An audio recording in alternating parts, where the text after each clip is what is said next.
Hello students, welcome at Educare. This is Vinod Bihani and today in this session we are going to continue our hybridization topic.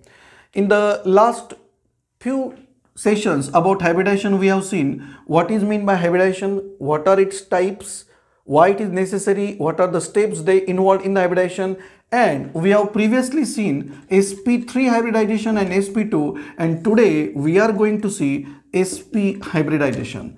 As the name indicates, in sp hybridization there is mixing and recasting of one s orbital with one p orbital, something like this that I am showing in diagram here, one s orbital, and this is what, one p orbital. That get mixed and recast and they produce such two equivalent sp hybrid orbitals which get arranged diagonally, means in the linear manner at an angle of 180 degree, that is in front of each other.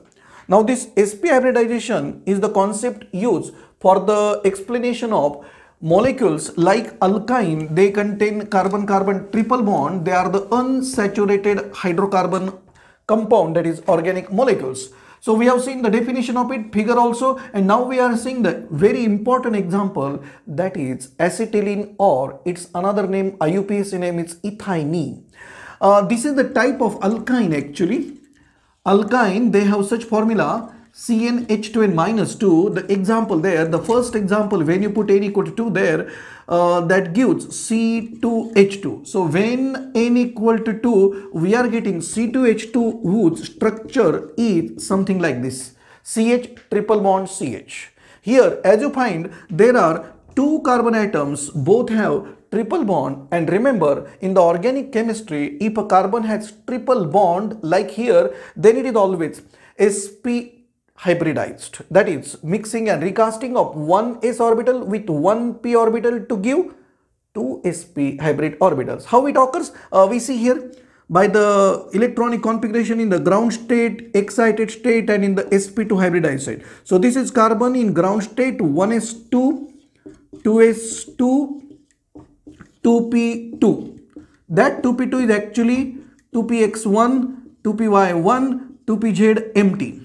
During the excited state, so this is ground state, and now we'll see excited state in which carbon has no change in the inner 1s2 configuration. What happens here? The promotion of electron occur in this manner, and that gives new configuration called excited state configuration of carbon as 1s2, 2s1, 2px1, 2py1, 2pz also 1. Don't forget, it is sp hybridization we are seeing. It is mixing and recasting of one s with one p orbital. So it is in the sp hybridized state, no change in inner 1s2 configuration, but outer configuration change, something like this. We are getting two sp hybrid orbitals. At the same time, the remaining 2p unhybrid orbitals, that is 2py and 2pz, they are as it is unhybrid, and these are two sp hybrid orbitals. Can you see here? Each of that either hybrid or unhybrid orbitals in outermost shell has one unpaired electrons each. That means according to valence bond theory, all they are, I mean all these four orbitals, two hybrid and two unhybrid, this 2p is unhybrid there, unhybrid orbital, they are all capable of taking part in the bond formation by atomic orbital overlapping. Now we will see how each CH bond is formed in the acetylene, as well as how carbon-carbon triple bond is formed in the acetylene molecule. We have to form such CH triple bond CH molecule where carbon has sp hybrid type required. There are two sp hybrid orbitals present for each carbon, and I have shown that it is one of that bond, carbon-carbon bond formed by sp orbital overlapping. This is the one of the CH bond formed by sp1s overlapping. So for this carbon also it is sp1s overlapping, that CH bond is formed. Then how remaining two CC bond form, that we are going to see now. These are the Unhybrid 2py of 2 atoms, and this is how for another atom, something like this. This is 2py, this is 2pz. They have 2 lobes back to back. Therefore, this another carbon-carbon bond formed is the by 2py overlapping. They have such presence in the 2 regions below and above this internuclear axis, and that gives rise to 2 kinds of bond, sigma and pi bond, that we will see very soon.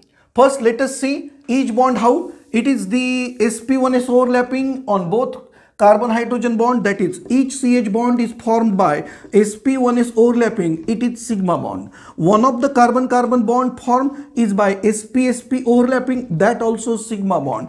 And other 2 carbon-carbon bonds, so this is triple bond combination, it is formed by 2py, that is pi bond always, and this is how 2pz overlapping, that is also pi bond. That means the carbon-carbon triple bond contains 1 sigma and 2 pi bonds, while each CH bond is their sigma bond. Now what is sigma and what is pi bond?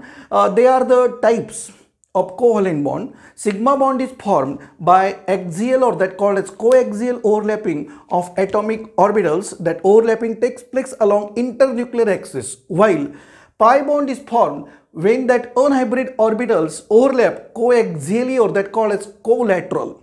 Remember that single bond is always sigma bond, double bond contains 1 sigma and 1 pi bond, triple bond contain, like here in acetylene molecule you observe there 1 sigma and 2 pi bonds. What about geometry of the molecule and bond angle? Acetylene is diagonal, that is a linear molecule with 180 degree bond angle, with 180 degree, that either HCC or CCH, both are 180 degree bond angle there, and the geometry I have just mentioned that it is linear. One more example we can have, that is beryllium difluoride. I will not give details, I will show only structure there, something like this, BeF2, that also 180 degree bond angle.